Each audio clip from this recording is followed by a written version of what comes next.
In this lesson, we will learn about a very important concept in Python, which is modules. So what are modules? So Python has three kinds of functionality. The first are built-in functions. So what we have been studying so far in the course are built-in functions that come in built in Python.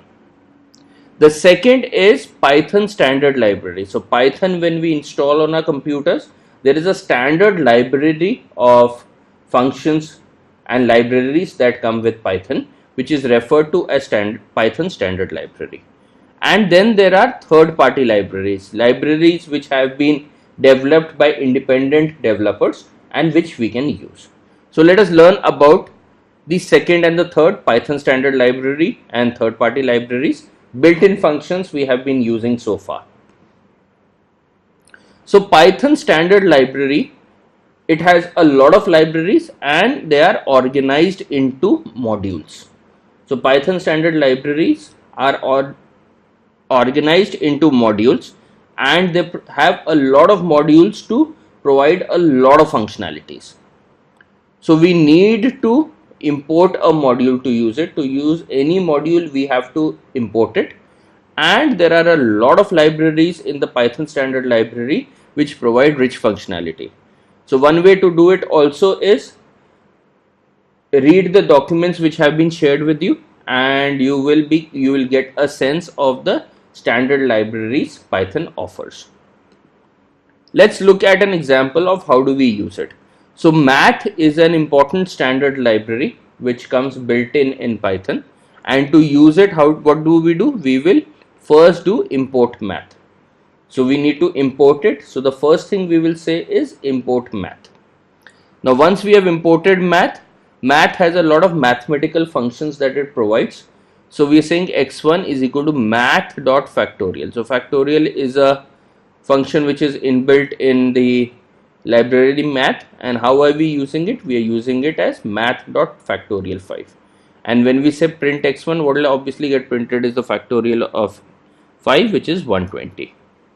Then we are saying x2 is equal to math.gcd 40,26.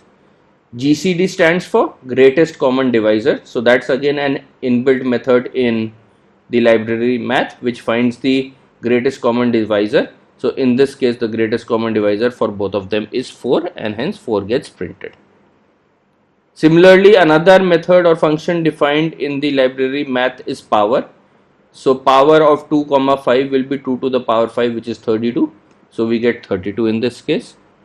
It also has a function to calculate square roots. So we have math.square root 225. Square root of 225 is 15. So we get 15 here.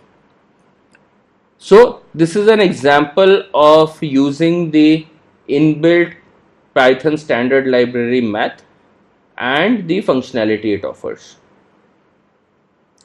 Python also has a lot of third-party libraries. One of the most important reasons for the popularity of Python is the extensive third-party libraries that we get for Python. So these third-party libraries provide a lot of additional functionality, and there is a difference between Python standard libraries and third-party libraries. We need to install it before using it. So we will need to install these libraries before we can use them. They do not come along with the Python downloads. So let's look at some of the most common and very important and powerful third-party libraries in Python. So the first one we'll talk about is Django and Flask.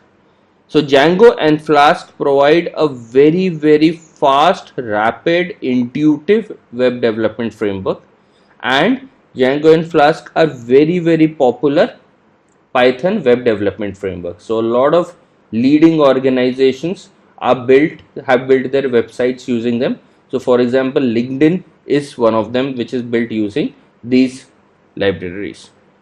Then for high performance computing, we have these libraries NumPy, SciPy and Pandas. These are extremely popular high performance computing libraries and very heavily used in the industry. Matplotlib is a 2D plotting or visualization tool which is used along with these high performance libraries NumPy, SciPy, Pandas, and any other computational libraries. Beautiful Soup is a very powerful HTML parser which is used for doing a lot of crawling, indexing, and those kind of functionalities. Bokeh is a very nice interactive visualization tool which is very powerful and very frequently used. And in the area of machine learning, Python provides a lot of libraries. There is Apache Spark, then there are libraries built on top of Google's TensorFlow which are very powerful and very commonly used. And for natural language tool processing, it provides NLTK, which is Natural Language Toolkit. So these are some of the modules that are very popular in Python, and what we will do in one of our exercises is learn how to use them.